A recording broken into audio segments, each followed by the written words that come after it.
தன்னை தத்ரூபமா படம் வரைஞ்சா 1000 ரூபாய் கொடுப்பேன் அப்படின்னு ஒரு பணக்கார கருமி ஒரு படம் வரைகிறவர்கிட்ட சொல்றான். ஆனா அவர் படம் வரைஞ்சி 2, 3 வாட்டி கொண்டு போனாலும் அது இதுன்னு குறை சொல்லி அவர் அந்த படத்தை வாங்க மறுத்துடுறாரு. இந்த ஓவியர் தன்னோட ஒரு அறிவாளியை கூட்டிட்டு போறாரு. அந்த அறிவாளி சொல்றாரு, நான் சரியா படத்தை வரைஞ்சி வாங்கிட்டு வரேன், ஆனா நீங்க அதுக்கு எவ்வளவு கொடுப்பீங்கன்னு. அந்த பணக்காரர் சரி அதையும் தட்டி கழிச்சிடலாம் அப்படின்னு நினைச்சிட்டு 2000 ரூபாய் தரேன் அப்படின்னு வாக்கு கொடுக்குறாரு.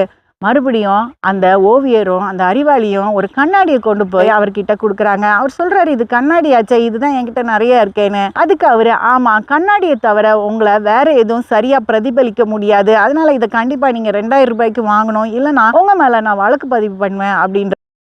ஐயோ, முதல்ல இந்த படத்தை 1000 ரூபாய்க்கு வாங்கியிருக்கலாமே, இப்போ 2000 ரூபாய் போச்சே அப்படின்னு யோசிச்சுட்டு இந்த கருமி பணத்தை கொடுக்குறாரு. சில நேரம் நம்ம வாக்குல உண்மையா இல்லைன்னா பொய் சொன்னா இந்த மாதிரி பிரச்சனைகளை தான் நம்ம சந்திக்க நேரிடும்.